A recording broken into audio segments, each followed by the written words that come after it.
everyone, I'm the Bronx Hippie. I'm back with another video of my food forest in Zone 7b for a nice new update since it's springtime. Come on, guys, come on. Come on.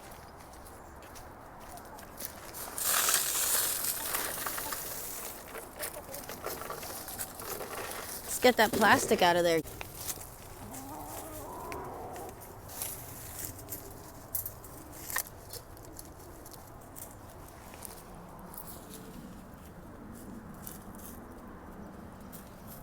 Be nice. So I have a fig tree. It is doing really well. It's been in here, I think, 1 full year. It got a lot of growth. It's doing really well. A year or 2 years, I'm not really sure. Here's a raspberry that I just planted. It has some fruits that are gonna come. So happy. Over here we have some kale going to flower. We have our Bartlett pear tree. And underneath this, we have our pawpaw tree that is starting to wake up. Yay! Over here, we have our other pawpaw. It is a lot more open. I have these covering my pawpaws because pawpaws need shade. We have that on top of that, giving it a little bit more shade because those holes are a lot more open. This one stays perfect just like that. Right here we have my Honeycrisp apple tree, and we have a kale on the side. I'm gonna be adding some lemon balm here because I want to have my gills. Over here I have the 2 kales around everything, and as the pawpaws start to get more established, then I'll really be guild building over here, but right now I'm just waiting for my pawpaws to get more established. So, and I need to get a stick to hold up my Honeycrisp apple tree. It should be like this, and it's like that. I had a pawpaw here, if anybody remembers. It died, it didn't make it. Kale's doing fine there though. Over here I have my other pawpaw. It is in here because this is a tall one, and it also is waking up. I'm super happy. I'm really proud. Oh, look it! I'm so proud of it. You go, pawpaw, you go. And it has also a kale right next to it. So I put kale just about like around everything. It's super easy to sow, and it also lets off it lets off seeds very easily, so it will re-sow itself. So for me, kale is 100% a necessity in the food forest. My Santa Rosa plum tree, if anybody remembers, last year it came in a box. It's snipped right here. It's giving me a lot of new growth, so I'm not mad at that. New shoot here, new shoot here, new shoot here, there. This is a Santa Rosa plum tree. I got this tree not really knowing too much. Now I've been told that it has a lot of diseases that it's not resistant to. So I don't know. We'll see how it goes. If it goes well and I really like the taste of this plum, I'll keep it. If not, off with its head. I have my Italian dwarf plum tree. It is bigger than me. If anybody remembers, this was the plant I was like, look at how big it is now. I can't do that no more. But this was the tree. It's looking so big.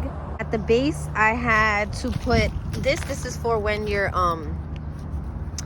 barbecuing, but I put this down because something was trying to dig up the roots, because the roots were young, still had a lot of sugars in them, I'm guessing. And then I have kale going to flower, a small kale here that I stunted from going to flower, and then this kale I'm letting go to flower. And then I also planted a raspberry around it because I wanted to have its gills. Here is my Jujube tree, my lead Jujube. It is waking up all over. I'm really happy. And it has mint around it.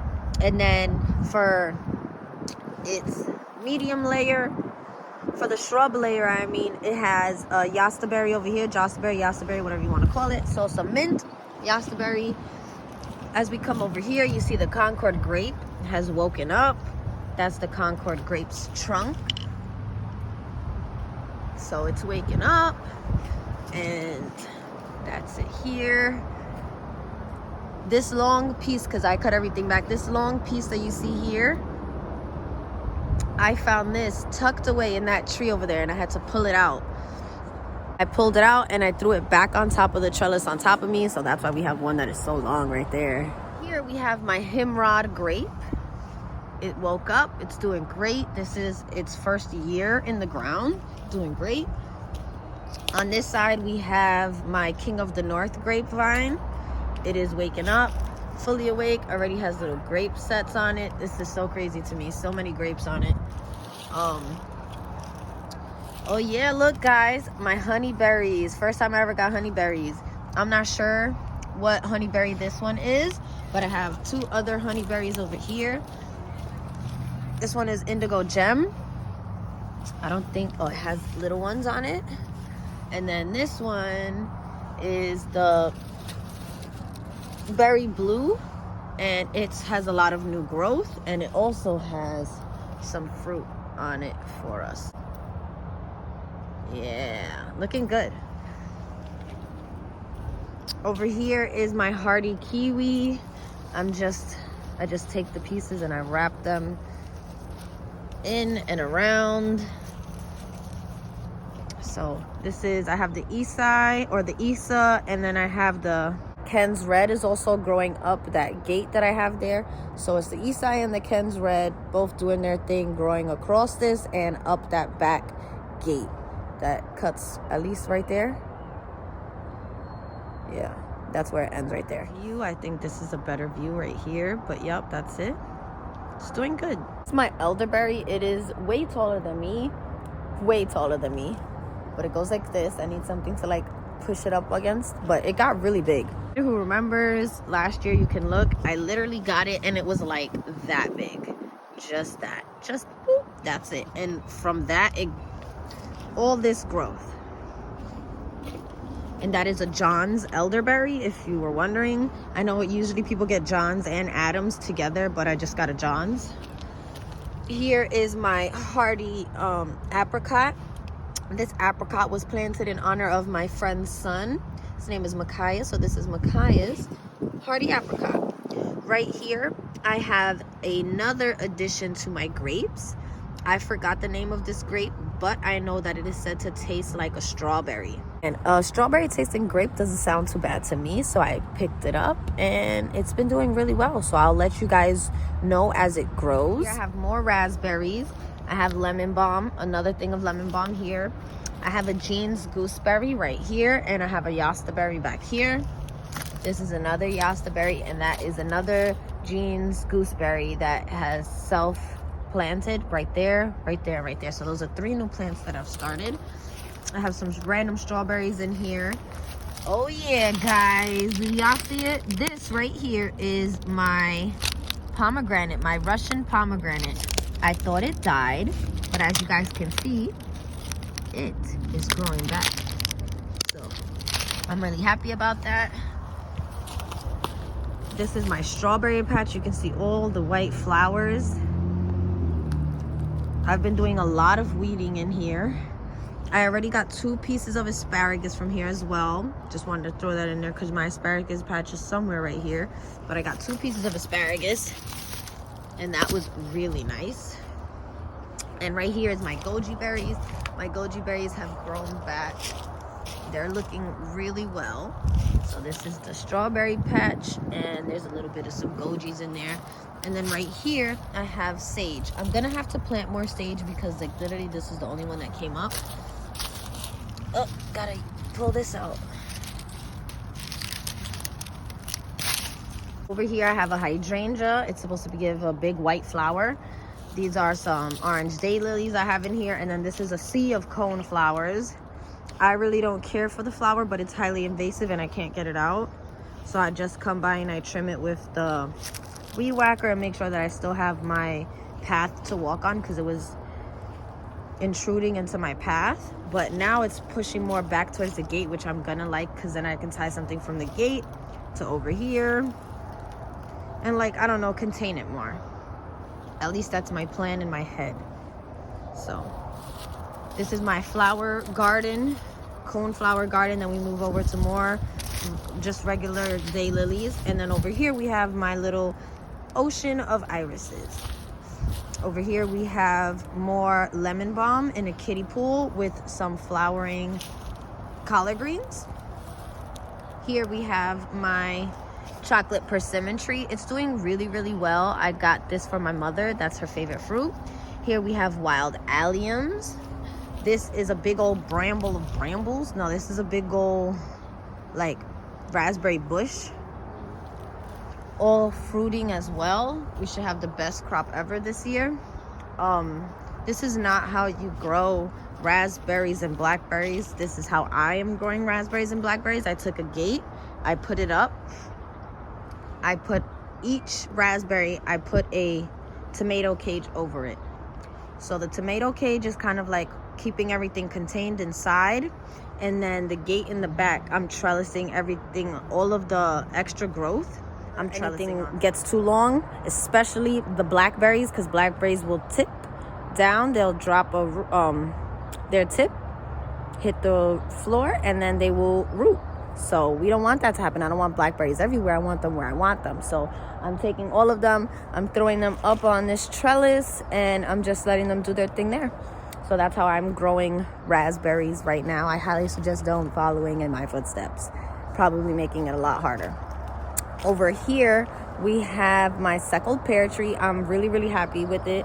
It actually has fruit on it that are swelling. So I'm going to show you guys that. Yeah, we got fruit. We got fruit. We got fruit. This is awesome. So this is my pear tree. My suckled pear tree has been in the ground 1 year. That's it. But it's showing off, I think, just a little bit. It's looking good.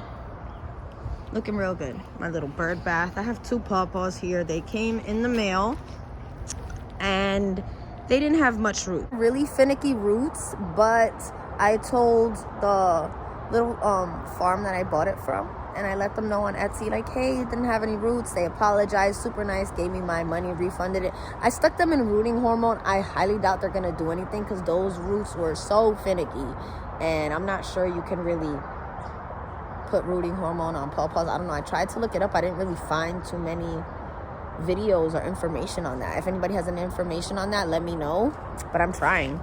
We have my Dwarf Rainier cherry tree. It is doing really well. When it came, I thought that it was toast because it came in the box and it was already alive and it was blooming actually.